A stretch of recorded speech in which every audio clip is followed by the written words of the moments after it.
Hello student, कैसे हैं आप? आई होप आप सभी अच्छे होंगे। प्यारे बच्चों, जैसा कि हमें पता है कक्षा 8 के एग्जाम आने वाले हैं, तो सबसे पहले आपको बहुत बहुत शुभकामनाएं आपके एग्जाम्स के लिए कि आपके पेपर अच्छे से अच्छे जाएं। तो बच्चों, उसकी और ज़्यादा बेहतर तैयारी के लिए हमने एक सीरीज स्टार्ट करी है जिसमें हम हर एक पेपर के इंपॉर्टेंट क्वेश्चंस आपको बताने वाले हैं। तो आज हम कक्षा 8 के हिंदी के इंपॉर्टेंट क्वेश्चंस बताएंगे जिनके कि एग्जाम में आने की बहुत ज़्यादा संभावना है, क्योंकि ये जो क्वेश्चंस हैं बच्चों पहले एग्जाम में आए हुए हैं। आप यदि इनको अच्छे से तैयार कर लेते हैं तो आप बेहतर से बेहतर नंबर लेकर आ पाएंगे। तो पार्ट 1 से लेके 12 तक हम इससे पहले वाली वीडियो में हम बता चुके हैं इंपॉर्टेंट क्वेश्चन। 40 क्वेश्चंस हमने बताए थे, और ये जो वीडियो है बच्चों उसमें हम पार्ट 13 से लेके जो आगे के सभी पार्ट हैं सभी उसी के महत्वपूर्ण क्वेश्चन आंसर्स आपको बताए हैं। तो यहाँ पे देख लेते हैं, जो आपका पहला इंपॉर्टेंट क्वेश्चन है वो है, किस भारतीय की वीरता को सुनकर सिकंदर की छाती दहलती है? तो बच्चों, एक पुरु नामक शासक थे, उनकी वीरता को सुनकर जो सिकंदर थे, सिकंदर महान जिन्हें कहा जाता था, उनकी भी छाती दहलती है, क्योंकि उन्होंने जो पुरु थे उन्होंने बहुत ज्यादा उन्हें टक्कर दी थी युद्ध के मैदान में। ठीक, तो यहाँ पे हम इस प्रश्न का उत्तर देखेंगे, राजा पुरु की वीरता को सुनकर सिकंदर की छाती दहलती है। ठीक, तो हमें ये नाम याद रखना है, पुरु, राजा पुरु।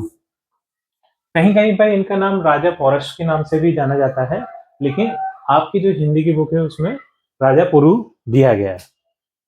प्रश्न 2 है, शिवाजी ने किसके विरुद्ध तलवार उठाई थी? तो जो शिवाजी थे बच्चों, उन्होंने मुगल शासक औरंगजेब के विरुद्ध तलवार उठाई थी।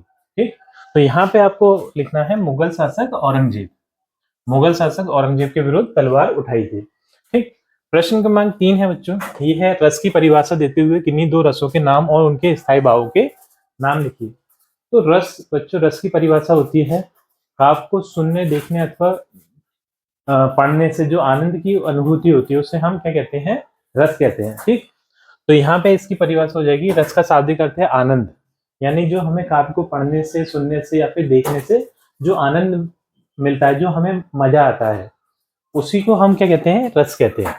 तो काव्य को पढ़ने से या सुनने से जिस आनंद की अनुभूति होती है उसे रस कहा जाता है। वैसे रसों की संख्या 9 मानी जाती है। यहाँ पे 2 रस लिए हमने, एक रस है वीर रस और दूसरा रस है करुण। तो वीर रस का स्थायी भाव है उत्साह और करुण रस का स्थायी भाव है शोक। इस तरीके से ये प्रश्न भी हो गया। प्रश्न क्रमांक 4 है, ये है, नव संवत्सर का अर्थ लिखिए। तो नव संवत्सर का अर्थ होता है बच्चों, ये विक्रम संवत के प्रथम दिन को नव संवत्सर कहा जाता है। विक्रम संवत के प्रथम दिन को, विक्रम संवत के प्रथम दिन को नव संवत्सर कहा जाता है। प्रश्न क्रमांक 5 है, इन शब्दों में नी उपसर्ग लगाकर नए शब्द बनाइए। जैसे यहाँ पे छल दिया है, निश्चल। ठीक है, तो इस तरीके से देखेंगे, ये हो जाएगा निश्चल, निष्कपट और निष्फल। ठीक, प्रश्न 6 है, ग्रीष्म ऋतु के भारतीय महीनों के नाम लिखिए। तो जो गर्मी का महीना है उसमें गर्मी की जो ऋतु है, गर्मी की ऋतु है, उसमें 4 महीने आते हैं। ठीक है, तो उसमें भारतीय महीने उनके नाम लिखना है। तो ये है चैत्र, वैशाख और ज्येष्ठ और आषाढ़। ये गर्मी के ऋतु के या फिर ग्रीष्म ऋतु के 4 भारतीय महीनों के नाम है। ठीक, अगला है प्रश्न 7, सूर्य प्रत्येक चंद्रमास में कितनी राशि को पार करता है? तो ये एक राशि को पार करता है, प्रत्येक चंद्रमास में एक राशि को पार करता है। तो यहाँ पे एक राशि आ जाएगा। 8 है, नव संवत्सर विषय पर संक्षिप्त लेख लिखिए। तो यहाँ पे देख लेंगे, चैत्र शुक्ल प्रतिपदा से भारतीय नववर्ष या संवत्सर का आरंभ होता है। इस दिन को गुड़ी पड़वा भी कहते हैं। पौराणिक कथाओं के अनुसार ब्रह्मा जी ने इसी तिथि को सृष्टि का सृजन किया था। विक्रम संवत में 12 महीने होते हैं। ये 12 महीनों के नाम दिए बच्चों, चैत्र, वैशाख, ज्येष्ठ, आषाढ़, श्रावण, भाद्रपद, अश्विन, कार्तिक, मार्गशीर्ष, पौष, माघ और फाल्गुन। ठीक है, इस तरीके से ये 12 महीनों के नाम है। ठीक, हम क्या अंग्रेजी महीनों के नाम जानते हैं, जनवरी, फरवरी, मार्च, अप्रैल, लेकिन हमारे जो भारतीय महीने हैं वो ये हैं। ये भी हमें अच्छे से याद होना चाहिए। अब बच्चों, जो प्रश्न क्रमांक 9 है वो है, उत्तर और दक्षिण भारत में विक्रम संवत किस मास से आरंभ होता है? इन्हें क्या कहते हैं? तो जो उत्तर भारत है बच्चों, उत्तर भारत और दक्षिण भारत में विक्रम संवत की शुरुआत अलग अलग समय पर होती है। मतलब उत्तर भारत में विक्रम संवत अलग समय पे शुरुआत होती है और दक्षिण भारत में अलग समय पे शुरुआत होती है। तो देख लेते हैं पहले उत्तर भारत में। उत्तर भारत में ये चैत्र महीने के शुक्ल पक्ष की पहली तिथि से शुरू होता है। ठीक है, कब? चैत्र महीने के शुक्ल पक्ष की पहली तिथि से शुरू होता है। इसे चैत्रादि कहा जाता है। कहाँ? उत्तर भारत में। और दक्षिण भारत में यह कार्तिक महीने के शुक्ल पक्ष की पहली तिथि से शुरू होता है। इसे यहाँ कार्तिकादि कहा जाता है। ठीक, इस तरीके से ये प्रश्न क्रमांक 9 भी हो गया। अब देख लेते हैं प्रश्न क्रमांक 11। भगवान झूलेलाल की पूजा क्यों की जाती है? तो भगवान झूलेलाल ने बहुत सारे सामाजिक कार्य किए थे जिसके कारण इनकी पूजा की जाती है। ठीक है, तो वो सामाजिक कार्य देख लेते हैं, जैसे भाईचारे का संदेश। तो उन्होंने समाज में आपसी प्रेम, एकता और भाईचारे का संदेश दिया। मतलब समाज के सभी जन सभी भाई भाई की तरह हैं, समान हैं, उनमें कोई ऊंच नीच नहीं है, ना कोई छुआछूत है। ठीक है, सब एक जैसे हैं, सबको मिलजुल कर प्रेम पूर्वक रहना चाहिए, ये संदेश दिया था। समानता मतलब सब समान है, ऐसा नहीं कोई ऊंचा है कोई नीचा है। ठीक है, तो कोई छुआछूत की भावना नहीं होना चाहिए, तो सब समान है। ठीक, ये एक दिया।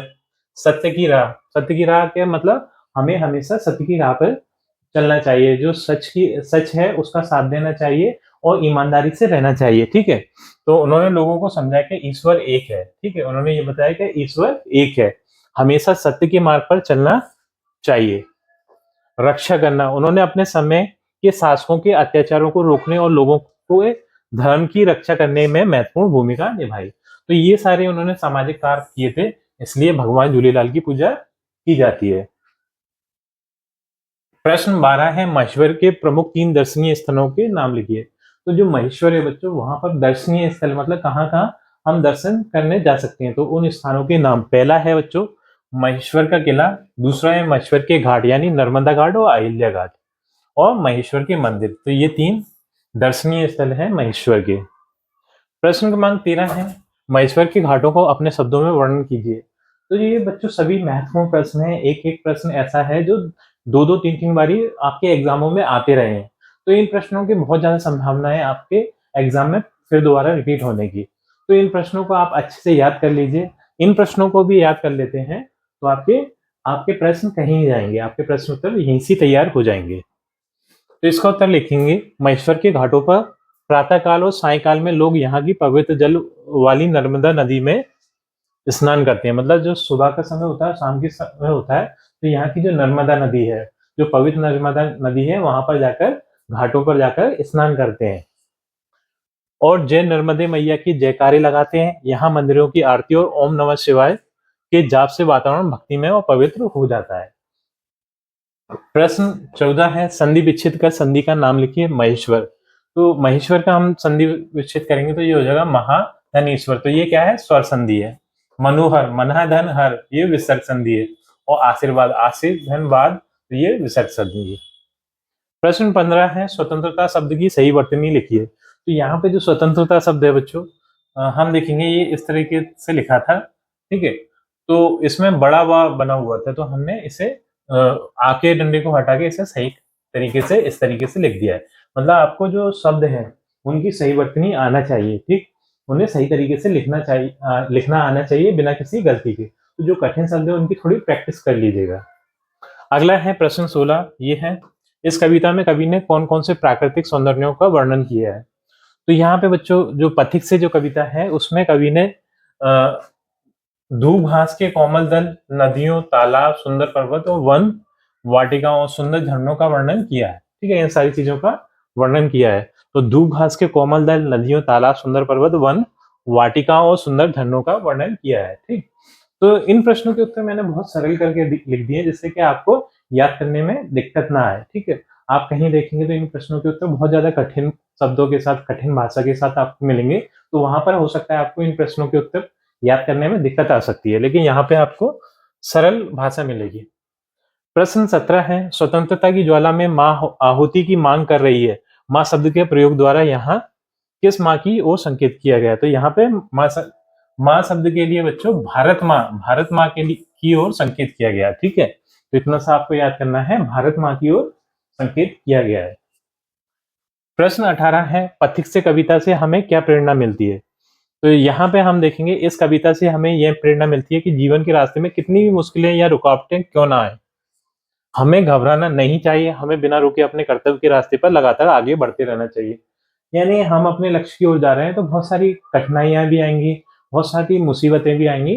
तो उन कठिनाइयों और मुसीबतों को देखकर हमें घबराना नहीं है, हमें नर्वस नहीं होना। उन कठिनाइयों का सामना करते हुए हमें आगे बढ़ना है और अपनी मंजिल को प्राप्त करना है। प्रश्न 20 है बच्चों, ये है पाठ में महाभारत महाराजा तो अंधे हो गए कहने का आशय क्या है। तो इस पाठ में बच्चों जो महाराजा तो अंधे हो गए, इसका अर्थ ये है कि उनकी जो बहन है वो विवाह योग्य है, मतलब शादी के लायक हो गई है, विवाह योग्य है। लेकिन ये सब क्या है, महाराज को दिखाई नहीं दे रहा और ना ही उसे महाराज को इस बात की चिंता है कि मुझे मेरी बहन की शादी करनी चाहिए।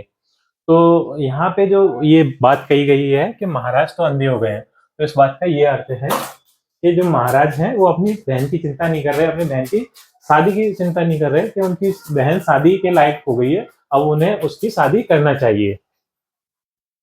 प्रश्न 21 है, वसीयतनामे के रहस्य को समझाने के लिए क्या किया गया। तो यहाँ पे उत्तर है, वसीयतनामे के रहस्य को समझाने के लिए चारों भाई अपनी बहन तथा कुछ साथियों को लेकर महाराजा के पास गए। ठीक है, महाराज के पास गए थे चारों भाई अपनी बहन को लेकर। प्रश्न 22 है, पाठ में महाराजा तो अंधे हो गए कहने का आशय क्या है। तो इस प्रश्न का उत्तर हम पहले ही दे चुके हैं। ठीक, अगला है प्रश्न 24, तुलसीदास ने अपने ग्रंथों की रचना किसको केंद्र में रखकर की है। तो तुलसीदास जी ने अपने ग्रंथों की रचना भगवान श्री राम के चरित्र पर आधारित है। ठीक है, तो जो भगवान श्री राम का जो चरित्र था उस चरित्र को आधार बनाकर अपने ग्रंथों की रचना की गई है, क्योंकि जो भगवान श्री राम का चरित्र था वो बहुत ही ज्यादा अच्छा था। प्रश्न 25 है, श्री राम ने धर्मार्थ का सारथी किसे बताया है। तो श्री राम ने धर्मार्थ का सारथी उत्तम ज्ञान को बताया है, जो मतलब अच्छा ज्ञान है, श्रेष्ठ ज्ञान है, उसे धर्मार्थ का सारथी बताया है। ठीक, प्रश्न 26 है, निम्नलिखित शब्दों का समास विग्रह करके लिखिए। तो जैसे धर्म की नीति, धर्म नीति, तो इसका समास विग्रह होगा धर्म की नीति। प्रतिदिन, तो ये दिन दिन हो गया। आत्मशक्ति, आत्मा की शक्ति। राम रावण, राम और रावण। ठीक है, इस तरीके से हमने समास विग्रह इसका कर लिया। अगला है प्रश्न 27, युद्ध गीता कविता में श्री राम के पराक्रम का मुख्य आधार क्या है। तो युद्ध गीता कविता में श्री राम जी का जो साहस का मुख्य आधार है वो है साहस, धैर्य, सत्य और दूसरों की भलाई। ये मानवीय गुण उनके पराक्रम के मुख्य आधार हैं। एक तो क्या है, साहस। ठीक है, वो बहुत ज्यादा साहसी थे, हर काम करने में वो साहस दिखाते थे। धैर्य था उनमें। ठीक है, सत्य के मार्ग पे चलते थे, सत्य का मार्ग किसी भी स्थिति में उन्होंने नहीं छोड़ा, चाहे वो युद्ध के मैदान में हो चाहे कहीं हो। ठीक है, तो वो सत्य के मार्ग पर रहे और हमेशा दूसरों की भलाई के बारे में सोचते थे, अपने से पहले दूसरों की भलाई के बारे में सोचते थे। इसलिए ये जो श्री राम थे वो पराक्रमी थे। ठीक, अगला है प्रश्न 28, बाढ़ पीड़ितों को बचाते बचाते कौन पानी में गिर गया। तो जो संदीप नाम का बालक था वो बाढ़ पीड़ितों को बचाते बचाते पानी में गिर गया था। ठीक, प्रश्न 19 है, रेड क्रॉस के सदस्यों को कैसे पहचाना जा सकता है। तो जो रेड क्रॉस के सदस्य हैं वो जो उनकी एक ड्रेस होती है। ठीक है, एक ड्रेस कोड होता है, उनकी ड्रेस देखकर और उनकी ड्रेस पर बना हुआ एक क्रॉस प्लस जैसा, लाल प्लस जैसा निशान देखकर हम उन्हें पहचान सकते हैं। लाल क्रॉस के निशान से हम उन्हें पहचान सकते हैं। तो रेड क्रॉस के सदस्यों को उनकी खास ड्रेस, मतलब जैसे कि पुलिस वालों की एक ड्रेस होती है, आर्मी वालों की ड्रेस होती है, तो पुलिस वालों की उनकी ड्रेस देखकर हम पुलिस वालों को पहचान सकते हैं। इसी तरीके से आर्मी वालों को उनकी ड्रेस देखकर हम पहचान सकते हैं। इसी तरीके से हम जो रेड क्रॉस के जो बच्चे हैं उन्हें हम उनकी ड्रेस देखकर पहचान सकते हैं। ठीक है, उनके ड्रेस पर ये लाल क्रॉस क्रॉस का निशान बना होता है। ठीक, प्रश्न 30 है, रेड क्रॉस के सदस्य क्या कार्य करते हैं। तो रेड क्रॉस के जो सदस्य होते हैं वो बाढ़ पीड़ित, भूकंप पीड़ित, जो कोई आपदा आती है, प्राकृतिक आपदा आती है, उसमें लोगों की मदद करते हैं। ठीक, तो यहाँ पे देखते हैं, ये सदस्य बाढ़, भूकंप या युद्ध जैसी मुश्किलों में फंसे लोगों को सुरक्षित जगह पहुंचाते हैं और उन्हें खाना, कपड़े व दवाइयों देकर उनकी सेवा करते हैं। ठीक, तो जो घायल हो जाते हैं युद्ध के मैदान में, जो सैनिक वगैरह है या फिर ना बाढ़ में, भूकंप में जो घायल हो जाते हैं लोग, तो उनको उनकी ये सेवा करने का कार्य करते हैं। उन्हें मतलब सुरक्षित स्थान पर ले जाएंगे, उन्हें खाना मुहैया करवाएंगे, उन्हें दवाइयां मुहैया करवाएंगे, इस तरीके के सेवा के कार्य करते हैं। प्रश्न 31 है, बाढ़ पीड़ितों की कोई 5 समस्याएं लिखी है। तो पहली समस्या है रहने के लिए सुरक्षित जगह नहीं होती, क्योंकि चारों तरफ पानी पानी भर जाता है, तो एक अच्छी जगह नहीं रहती जहाँ पर वो रह सकें। खाने पीने की चीज़ों और साफ पानी की कमी हो जाती है, ठीक। तो होता क्या है कि जो खाने पीने वाली चीज़ें हैं वो सब पानी में खराब हो चुकी होती हैं, और जो नई चीज़ें वो भी वो लेने नहीं जा पाते, बाजार वगैरह खुलते नहीं उस टाइम पे, और ये क्या कहते हैं, साफ पानी नहीं मिल पाता, क्योंकि पूरा जगह पानी पानी हो जाता है, तो पानी सब गंदा हो जाता है। गंदे पानी की वजह से कई बीमारियां फैलने लगती हैं। पहनने के लिए पर्याप्त कपड़े और जरूरी दवाइयां नहीं मिल पाती हैं, क्योंकि कपड़े वगैरह सामान वगैरह सब पानी में डूब जाता है। उनके घर बार और धन दौलत का बहुत नुकसान होता है। अगला है बच्चों प्रश्न 32, सत्याग्रह का अर्थ क्या है? तो सत्याग्रह का अर्थ क्या है? सत्य मतलब क्या होता है? सच, और आग्रह करना, सत्य के लिए आग्रह करना, यानी हमेशा सच्चाई के रास्ते पर डटे रहना, हमेशा सच्चाई के रास्ते पर चलना, ये सत्याग्रह का अर्थ है। हमेशा सच्चाई के रास्ते पर चलना, ये सत्याग्रह का अर्थ है। प्रश्न 13 है, मोहन ने गांधी जी की किस बात पर चलने का प्रयास किया? तो मोहन ने गांधी जी की इस बात को अपनाया कि अन्याय के सामने कभी अपना सिर नहीं झुकाना चाहिए। जिस तरीके से गांधी जी ने कभी अन्याय के सामने अपना सिर नहीं झुकाया, हमेशा वो अंग्रेजों की खिलाफत करते रहे, अंग्रेजों के खिलाफ लड़ते रहे, ठीक है, उनके सामने कभी उन्होंने हार नहीं मानी। ये बात मोहन ने अपनानी थी, कभी भी मैं जो अन्याय हो रहा है उसके सामने कभी अपना सर नहीं झुकाऊंगा, और हमेशा उसका डटकर मुकाबला करना चाहिए। प्रश्न 34 है, शेर सिंह की पत्नी ने मोहन को समझाने का प्रयास कैसे किया? तो शेर सिंह की पत्नी ने मोहन से प्यार से बोला कि बेटा तुम ये तो बड़े हैं तुम्हारे, ऐसे ही मार दिया होगा, तो मतलब डांट दिया होगा तुम्हें अपना बच्चा समझकर, इस तरीके से उसे मनाने की कोशिश करी थी जब मोहन रूठ गया था। तो इसका उत्तर है, उन्होंने मोहन को प्यार से समझाया कि तुम हमारे बेटे जैसे हो, जैसे हमारा बेटा वैसे तुम हो। अगर थानेदार चाचा ने तुम्हें डांट दिया तो क्या हुआ, तुम अपनी जिद छोड़ दो, मतलब जो तुम जिद लिए बैठे हो वो अब जिद अपनी छोड़ दो, और तुम तो हमारे बेटे जैसे हो, ठीक है, इस तरीके से उसे मनाने की कोशिश करी। प्रश्न 35 है, निम्नलिखित मुहावरों का अर्थ लिखकर वाक्य में प्रयोग कीजिए। तो जैसे कि पहाड़ टूट पड़ना, तो पहाड़ टूट पड़ने का अर्थ क्या होता है? बड़ी मुसीबत आ जाना। तो इसका वाक्य क्या बनेगा? मोहन को थानेदार से थप्पड़ पड़ा तो उसकी मां पर जैसे दुखों का पहाड़ टूट पड़ा। टस से मस ना होना, अपनी बात पर अड़े रहना या बिल्कुल नहीं हिलना। वाक्य बनेगा, लोग मोहन को बहुत समझाते रहे पर वह अपनी जिद से टस से मस नहीं हुआ।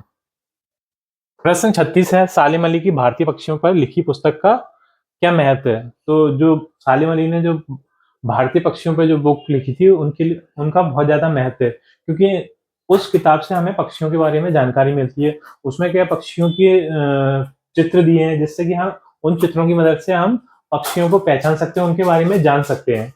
तो यहाँ पे इसका उत्तर आएगा, इस पुस्तक में पक्षियों की बहुत सुंदर और रोचक जानकारी दी गई है।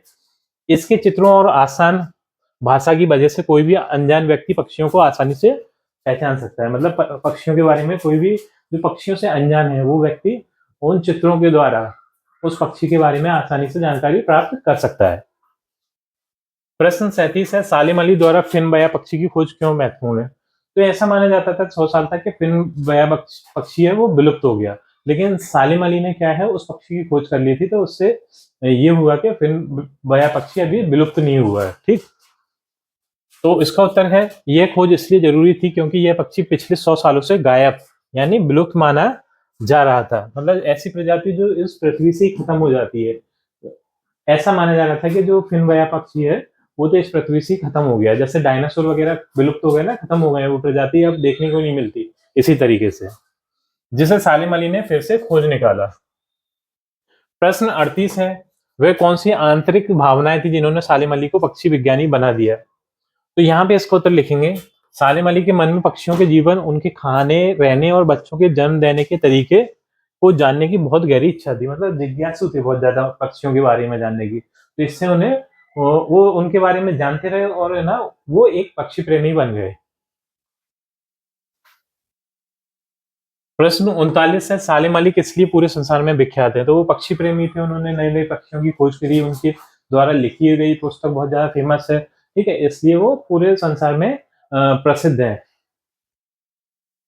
इसका उत्तर लिखेंगे, सालिम अली पक्षियों से बहुत प्रेम करते थे और उन्होंने अपना पूरा जीवन उनकी खोज और सुरक्षा में लगा दिया, इसलिए वे पूरी दुनिया में पक्षी प्रेमी के रूप में प्रसिद्ध हैं। प्रश्न 40 है, बॉम्बे नेचुरल हिस्ट्री सोसाइटी में सालिम अली ने क्या क्या सीखा? तो उन्होंने बहुत सारी चीजें सीखी थी, जैसे पक्षियों की पहचानना, कि कौन सा पक्षियों को किस तरीके से उन्हें पहचाना, कैसे उनकी जानकारी इकट्ठी करना है। उन्होंने सीखा कि अलग अलग पक्षियों को कैसे पहचाना जाता है। अगला है पक्षियों का संग्रह। उन्होंने मरे हुए पक्षियों के शरीर को संभाल कर रखने और उनका अध्ययन करने का तरीका सीखा। मतलब जो मरे हुए पक्षी हैं उनमें उनकी जो बॉडी है, कैसे उन्हें बिना सड़े गले कैसे संभाल कर रखा जा सकता है लंबे समय तक, वो उसके बारे में किस तरीके से अध्ययन किया जा सकता है। वैज्ञानिक जानकारी। उन्होंने पक्षियों के वैज्ञानिक वर्गीकरण और उनके जीवन से जुड़ी बारीकियों को समझा। यहीं से उनकी पक्षियों में दिलचस्पी और बढ़ गई, जिससे उन्हें आगे चलकर एक बड़ा पक्षी वैज्ञानिक बनाया। प्रश्न 41 है बच्चों, अर्जुन का धनुर्विद्या सीखने का उद्देश्य क्या था? तो अर्जुन क्या है बच्चों, अपने किसी स्वार्थ के लिए धनुर्विद्या नहीं सीखे थे। वो बुराई को हराने के लिए, अच्छाई का साथ देने के लिए धनुर्विद्या सीखे थे। ठीक, तो यहाँ पे हम इसका उत्तर लिखेंगे। अर्जुन का धनुष चलाने की विद्या सीखने का मुख्य उद्देश्य न्याय की रक्षा करना, बुरे लोगों को सजा देना, गरीबों और बेसहारा लोगों की मदद करना, धर्म की रक्षा करना था। ठीक है, तो उसके पीछे उनका कोई स्वार्थ नहीं था, ये भलाई के काम करना चाहते थे। भलाई के काम करने के लिए उन्होंने धनुर्विद्या सीखी थी। प्रश्न 42 है, गीता का मर्म पाठ के अनुसार विद्या प्राप्त करने का वास्तविक उद्देश्य क्या है? तो विद्या प्राप्त करने का वास्तविक उद्देश्य बच्चों ये है कि दूसरों की हम भलाई करें। ठीक है, दूसरों की भलाई करें, अपने स्वार्थ के लिए विद्या प्राप्त ना करें। ठीक, उत्तर है, इस पाठ के अनुसार पढ़ाई लिखाई या विद्या प्राप्त करने का असली मकसद अपनी जानकारी का उपयोग दूसरों की भलाई, महिलाओं और कमजोरों की सुरक्षा तथा समाज में धर्म और अच्छाई को बढ़ावा देने के लिए करना है। प्रश्न 43 है, गीता का मर्म पाठ के अनुसार गीता का मर्म वास्तविक ज्ञान क्या है, उदाहरण सहित लिखिए। तो इसका वास्तविक ये ज्ञान ये है कि हम दूसरों की भलाई करें, सीधा सीधा ये है। ठीक है, तो उत्तर है, गीता का असली ज्ञान यह है कि हमें अपना काम पूरी ईमानदारी से करना चाहिए, लेकिन बदले में किसी इनाम या फल की लालसा नहीं रखनी चाहिए। जैसे अर्जुन ने धनुर्विद्या केवल दूसरों की सेवा के लिए सीखी थी, ना कि किसी स्वार्थ के लिए। प्रश्न 44 है, सागर विश्वविद्यालय की स्थापना कब कब क्यों और किसने की थी? तो सागर विश्वविद्यालय की स्थापना 18 जुलाई सन 1940, इसे याद कर लेना, 18 जुलाई सन 1940। ठीक है, 18 जुलाई सन 1940 को डॉक्टर हरि सिंह गौर ने की थी। ठीक है, यह विश्वविद्यालय इसलिए बनाया गया ताकि देश के बच्चों को अच्छी शिक्षा मिल सके और वे उन्नति कर सकें। ठीक है, मतलब देश के बच्चे जो हैं वो अच्छी से अच्छी शिक्षा प्राप्त करें और वो अपने जीवन में आगे बढ़े, जिससे कि हमारा देश भी उन्नति कर सके। प्रश्न 45 है, डॉक्टर हरि सिंह गौर किस विश्वविद्यालय के प्रथम कुलपति थे? तो ये सागर विश्वविद्यालय के प्रथम कुलपति थे। इन्होंने इसी विश्वविद्यालय की स्थापना की थी और इसी के वो कुलपति बने थे। ठीक है, सागर विश्वविद्यालय याद कर लीजिएगा, सागर विश्वविद्यालय। ठीक, प्रश्न 46 है, डॉक्टर हरि सिंह गौर ने सागर विश्वविद्यालय की स्थापना क्यों की थी? तो जिससे कि हमारे देश के बच्चे पढ़ें और ज्ञान अर्जित करें और देश की उन्नति कर सकें। ठीक है, इसलिए उन्होंने सागर विश्वविद्यालय की स्थापना की थी। तो डॉक्टर गौर के पास शिक्षा और कानून का बहुत अनुभव था।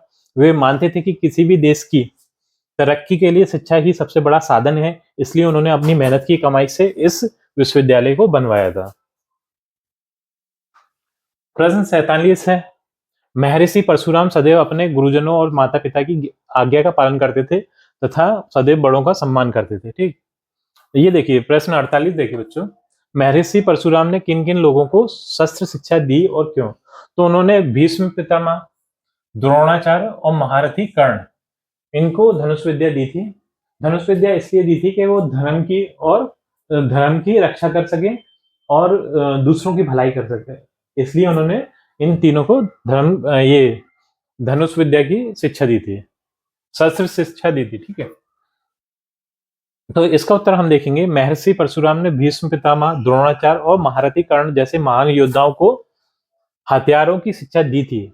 उन्होंने ऐसा इसलिए किया था ताकि समाज में वीर योद्धा तैयार हो जो धर्म और सत्य की रक्षा कर सके। ठीक,